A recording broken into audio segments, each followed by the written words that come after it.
அடுத்து எங்களுடைய ஆட்சி பெண்களுக்கான ஆட்சி, பெண்களின் ஆட்சி, பெண்களின் எதிர்காலத்திற்கான ஆட்சியை மறுபடியும் தரக்கூடிய நம்முடைய முதலமைச்சர் அவர்களுக்கு உங்கள் பின்னால் நாங்கள் நிற்கிறோம். தன் அண்ணன் ஆட்சி பெண்களுக்கான ஆட்சி என வாய்க்கூசாமல் கனிமொழி அக்கா பேசிக் கொண்டிருந்த நேரம் ஒரு போக்சோ வழக்கில் மனித உரிமை ஆணையத்தில் தலைகுனிந்து நின்றிருக்கிறது ஸ்டாலின் அரசு. கடந்த 2022 வேலூரில் 15 வயது சிறுமியை பாலியல் வன்கொடுமை செய்து பாலியல் தொழிலில் ஈடுபடுத்திய கொடூர சம்பவத்தில் காவல்துறையினர் வழக்கை சரியாக விசாரிக்கவில்லை என மனித உரிமை ஆணையம் குற்றம் சாட்டியுள்ளது. மெத்தனமாக செயல்பட்ட ஸ்டாலின் அரசு 9 லட்சம் ரூபாய் இழப்பீடு வழங்க உத்தரவிட்டதுடன் 6 காவலர்களுக்கு அபராதமும் விதித்துள்ளது. குழந்தைகள் மற்றும் பெண்களுக்கு எதிரான பாலியல் குற்றங்களை தடுக்க திராணியற்ற அரசு குற்றம் நிகழ்ந்த பின்னும் குற்றவாளிக்கு தண்டனை வாங்கிக் கொடுப்பதில் மிக மெத்தனமாக செயல்படுவது வாடிக்கையாகியுள்ளது. போக்சோ குற்றவாளியை தப்பிக்க விடுவது, லஞ்சம் வாங்கிக் கொண்டு கைது செய்யாமல் இருப்பது, அரசியல் தலையீடு என குற்றம் செய்தவர்களுக்கு தண்டனை வாங்கிக் கொடுப்பதில் பெரும் அலட்சியம் காட்டி வருகிறது திமுக அரசு.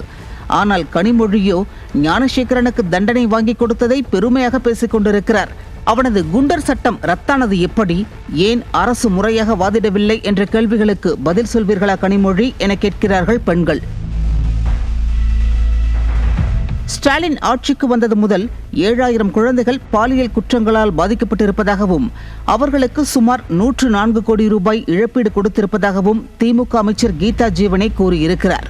7000 போக்சோ வழக்குகளில் எத்தனை குற்றவாளிகளுக்கு இந்த திமுக அரசு தண்டனை பெற்றுக் கொடுத்திருக்கிறது என கூறுவாரா கனிமொழி? கூட்டு பாலியல் வன்கொடுமை என்பது தற்போது அதிகரித்துள்ள நிலையில் பெண்கள் மற்றும் குழந்தைகள் பாதுகாப்பிற்காக எந்த பாதுகாப்பு நடவடிக்கையும் எடுக்காமல் பெண்களை பாதுகாக்கும் ஒரே அரசு என பேச உங்களுக்கே வாய் கூசவில்லையா கனிமொழி அவர்களே? இங்கே இருக்கக்கூடிய பெண்கள் தலை நிமிர்ந்து நிற்கக்கூடியவர்கள். சிலர் நினைக்கலாம், நாம் நம்முடைய பார்வையை உயர்த்தக்கூடாது, கூனி குறுகி நிற்க வேண்டும், அவர்களுக்கு வளைந்து கொடுக்க வேண்டும், அவர்கள் முன்னால் நிற்கக்கூடிய தகுதி இல்லை என்று.